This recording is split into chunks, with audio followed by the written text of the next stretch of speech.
She ripped the sign. Mud hit his face. Clay didn't flinch. He stepped once, blocking the pump switch, then looked at the valve, not her. The crumpled notice touched his boot. He didn't move it. Clay didn't speak. He just adjusted the collar of his shirt. 2 fingers, 1 tug. Enough to reset the rhythm. He stepped once to the left. Just enough. Now the pump valve was behind him. Now the HOA camera saw the full sign. She kept shouting. Her words didn't touch him. Clay's eyes were fixed on the mud-slick pipe. The brass coupling, still cold, still intact, still his. That pipe had been there since 1986, filed, stamped, buried by his father's own hand. Clay had held the map when they dug it. He was 16, and careful, too careful. He still remembered how deep they buried the main line, 42 inches.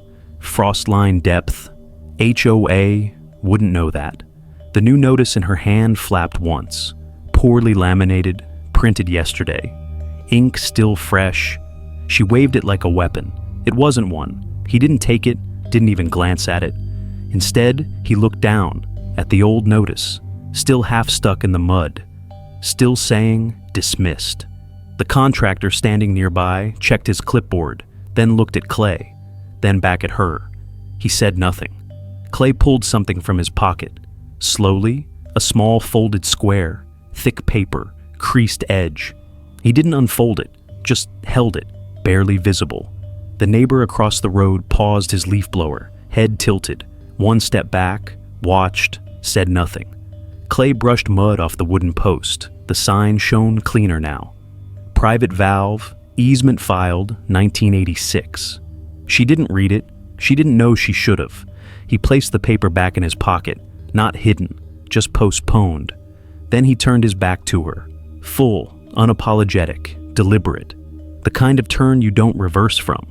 The camera above the HOA post light blinked red. 1 frame, then another, all of it, properly recorded. No words, no threat. Just one quiet act that made her look down and realize he hadn't ignored her. He just started measuring the exit. A car door clicked, not slammed, just sealed, quiet, controlled. He didn't look, not yet. He listened, clipboard, plastic, snapped open. He heard 2 footsteps on gravel, too light for boots, too straight for hesitation. A shadow moved across the valve casing. It stopped mid-center, deliberate, then shifted half a step, just enough to frame the camera's view. She didn't speak, didn't knock, just pressed the paper flat. The stapler clicked once, twice, then again. 3 clean metal bites through old wood. The notice didn't flutter. She smoothed the corners, flattened the seal. HOA pre-compliance warning. Typed in all caps, new, laminate sheen still catching sunlight. Clay's hand dropped an inch, only enough to touch the rusted post. He brushed nothing off, didn't clean. Just let his finger pause at the chip in the wood, the exact point where the old easement stamp used to sit. She circled left, walked the edge of the clearing, not surveying, tagging, 1 yellow flag into the soil, 3 feet from the pump line. She didn't look at him, but she knew he was there. Clay still hadn't moved, except for 1 breath. Then he reached into his shirt, slow, no rush, no flare. Pulled out a folded sheet, unfolded it once, not to read, to expose the county stamp. Filed, June 11th, 1986. He didn't show it to her. He showed it to the wind, then folded it again. A neighbor's screen door creaked open. Someone watching, not stepping in. The woman turned, clipboard at her side, not running, not gloating, just moved like she had done her job. She didn't see him raise his phone. No camera click, no flash. Just a blink of red, bottom corner, timestamp in frame. Clay didn't follow her steps, didn't call after her, didn't speak. He glanced once, not at her, at the flag she left behind. Then he stepped back. Just 1 pace, just far enough to see the camera's red light reflect off the valve casing. And he waited. Some battles don't start with shouting. They begin in silence, when something sacred is crossed. If you've ever stood your ground the quiet way, you'll understand. Feel free to share your story. Or stay a while. There's more to come. The rope appeared overnight, taut, bright yellow, staked at both ends of Clay's gravel drive. No message, no signature, just the words. Pending compliance, HOA, review in progress. He didn't touch it, didn't step over. He measured the spacing between stakes, twice, 12 feet. Not legal, not on this land, not with that wording. The mailbox had changed. A new sticker, small, sharp. HOA Logistics, Unit 7. B. His parcel had no unit number, never had. Clay opened the box slowly. Inside, a folded meeting agenda. HOA zoning notes, red ink, circled date. That date wasn't tomorrow, it was today, morning, 9 a.m. Already happened. He checked the name beside it, Chair Linda F. He didn't react. He just placed the paper under his shoe, not to tear, to flatten, press it, make it part of the record. Across the street, 2 lawn chairs folded closed. The old couple, no wave today. Clay didn't blame them. Silence spreads faster than facts. At the gate, a new sign. Community oversight active, property under observation. No HOA letterhead. But the font was theirs. He walked to the post, knelt, one hand steady, pulled from his file sleeve, creased at the corner. The original boundary sketch, redlined, filed, sealed, dated, never contested. He laminated it, right there, punched holes, pinned it beneath the new sign. Now, both signs stood. One imagined, one recorded. A car passed, slowed, didn't stop. The driver saw both signs. They'd have to choose which one to believe. Clay looked back at the rope, still there, but the stakes were off by 4 inches. He didn't pull them. He measured again, then placed a stone by each stake. 2 smooth, round river rocks. Same kind his father used to mark irrigation lines. Someone would move them, soon. And that movement would tell him everything. He turned once, face to the gate, hand resting gently on the original seal.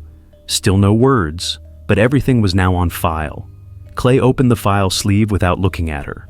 Just pulled one paper forward, red seal, top corner. No drama, just a quiet correction.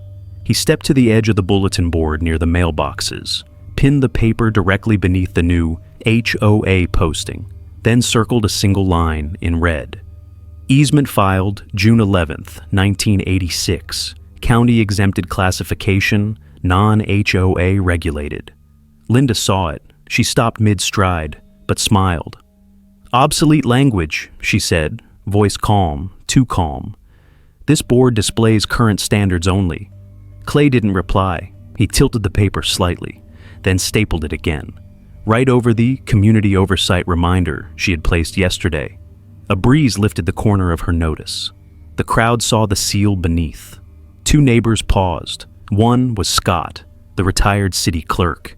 He tilted his head, looked once at Clay's document, and said, "That's the county format.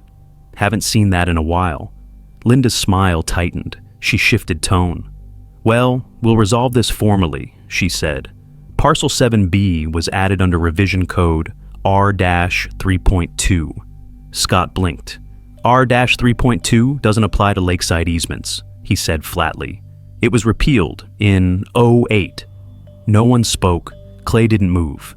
Then came the real moment. Linda reached for the document to unpin it. Not tear, not crumple, just remove it. Clay raised a finger, not toward her, toward the HOA rules posted behind the board. Line 6, subsection 4. Tampering with registered community materials requires a motion and second-party approval. The second party stepped forward, Mrs. Renner. She'd stayed quiet all year, HOA neutral. Today she spoke. "I second the posting."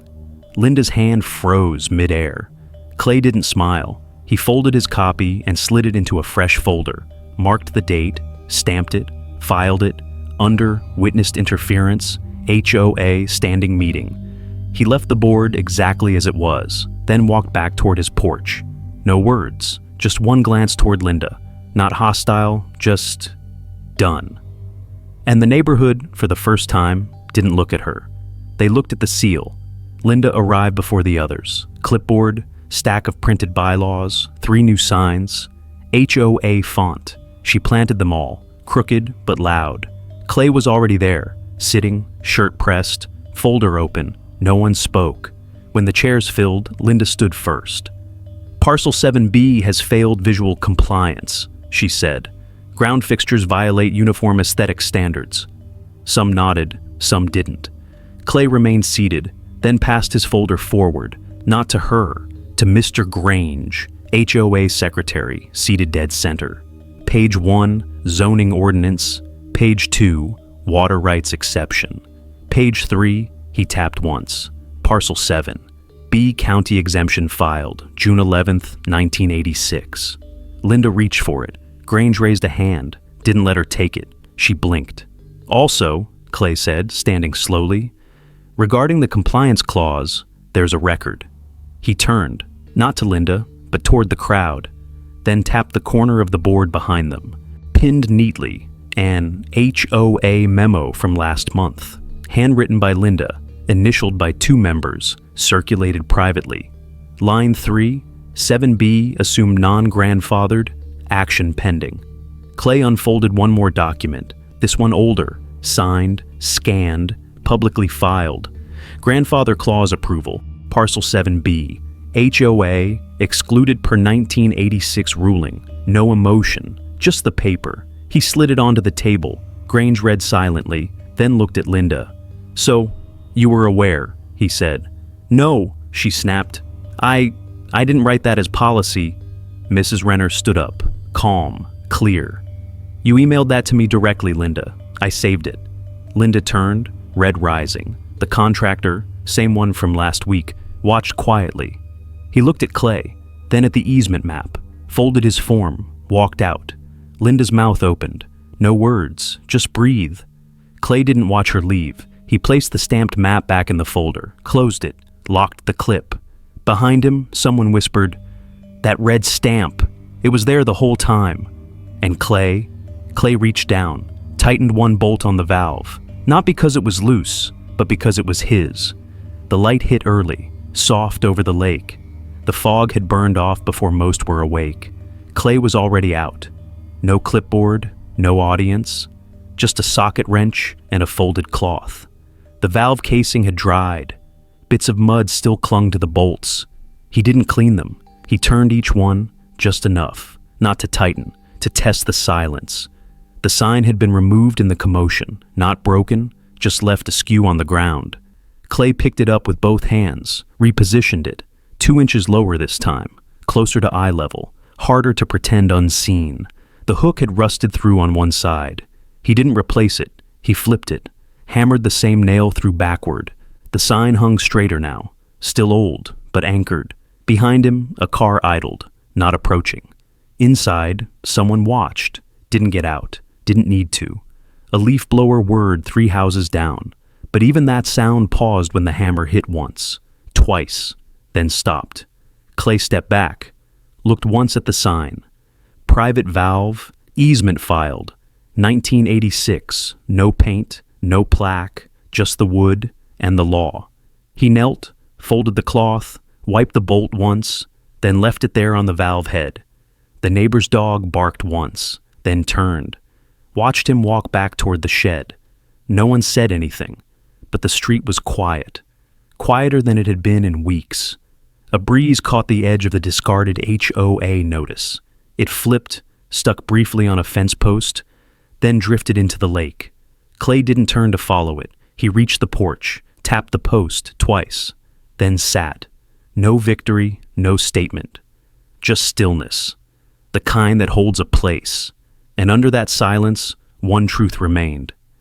Not everyone wants to win. Some just don't want anyone touching what they've quietly protected for too long.